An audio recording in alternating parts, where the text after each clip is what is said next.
چرا نمیده کارتو؟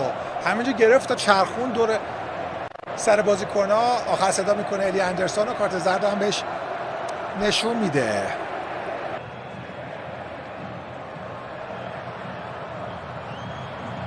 کوتاه کار میکنه با پاردس. دوباره خود مسی پا به توپ حرکت کرده. مسی ضربش به مدافعان برخورد میکنه. یه ضربه دیدنی از راه دور، عالی بود. شوت به انزو فرناندز و التماسش به داور که کورنر بگیره ثمری نداشت. رایسان میکنه دروازه و استونز ضربه سرش از کنار دروازه به بیرون میره. چه نیمه دومی رو ما دیدیم. دقیقه 47 موقعیت برای آرژانتین. خولیان آلوارز با حرکت عالی خودش رو در موقعیت خوب برای گلزنی قرار داد که پیکفورد که میتونه با یک سیو عالی دروازه انگلیس نجات بده. دقیقه 55 گل اول بازی برای انگلیس. روی یک ضد حمله ساندر مورگان راجرز از سمت راست به تیر دو رفت و در اونجا گوردونه که با یک ضربه عالی میتونه دروازه آرژانتین رو باز بکنه. وایس میبره به سمت راست، میخواد به ارسال توپ پس انجام میشه روی دروازه و گل. آنتونی گوردون حساب کار 1-0 میکنه برای انگلیس. جدی ترین موقعیت این مسابقه توسط آنتونی گوردون به گل تبدیل میشه و قبل از تالیافیکو آفساید اصلا و ابدا. و سانتر راجرز به دهانه دروازه چقدر خوب از پشت سر اومد و حالا دیگه نبوغ تاکتیکی توخل همه تو بوق و کرنا میکنن. بعد از این گل دیگه انگلیسی ها رفتن در لاک دفاعی. دقیقه 69 فرصت عالی برای آرژانتین. سانتر فوق العاده مسی با ضربه سر هم تیمیش میرفت که وارد دروازه بشه، اما پیکفورد با یک سیو عالی توپو میتونه دفع بکنه. بریک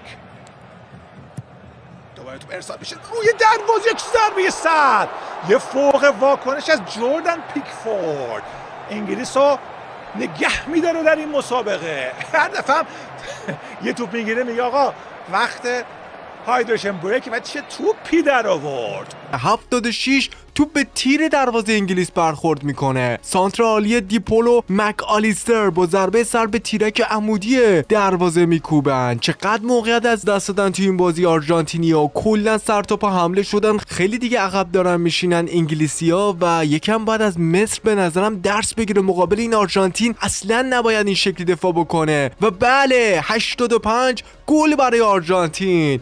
پاس مسی به پشت محوطه و شوت بی‌نظیر انزو فرناندز باعث میشه که بازی 1-1 مساوی بشه.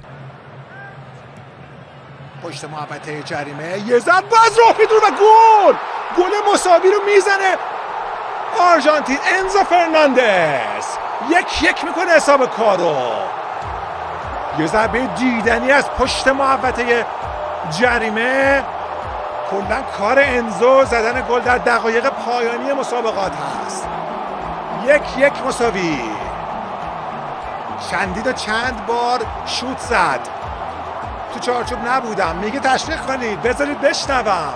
9 دقیقه وقت اضافه برای نیمه دوم. آرژانتینیا باز هم دلشون میخواد به گل برسه. سر توپو حمله. دقیقه 90 به اضافه 1 چه موقعیتی برای آرژانتین و شوت مک آلیستر به تیرک عمودی دروازه برخورد میکنه. در ادامه سانتر مسی و توی دروازه لوتارو مارتینز که دروازه خالی رو با ضربه سر میتونه باز بکنه. 2 تا پاس گل به نام خودش به ثبت رسون و چه عملکرد خیره کننده ما داریم از مسی در جام جهانی 2026 میبینیم. کجا داره میره مسی؟ تازه داره خوش میدرخشه. مسی سانتر بلنده و گل دوم لاوتارو میزنه.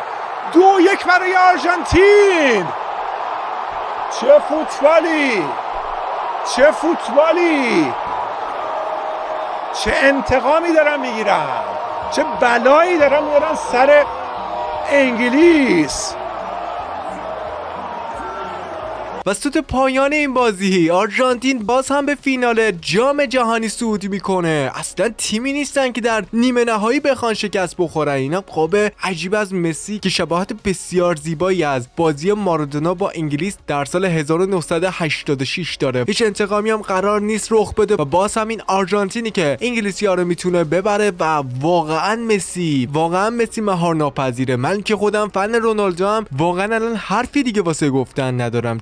چقدر این بازیکن خوب و درجه یک داره بازی میکنه. برنامه بازی فینال هم بگم که آرژانتین در برابر اسپانیا ساعت 22:30 28 قرار برگزار بشه. ساعت 12:30 هم بازی رده‌بندی قرار برگزار بشه. تیم سوم جام جهانی مشخص بشه، فرانسه و انگلیس. بعد ببینیم که چه نتایجی حاصل خواهد شد. اونور اسپانیایی هم داریم که لامین یامال داره، جانشین مسی در بارسلونا. به پایان این ویدیو رسیدیم. امیدوارم از این ویدیو لذت برده باشید. واسه حمایت کردن یادتون نره که دکمه لایک و سابسکرایب رو بزنید. و در نگاه قشنگتون خدا نگهدار.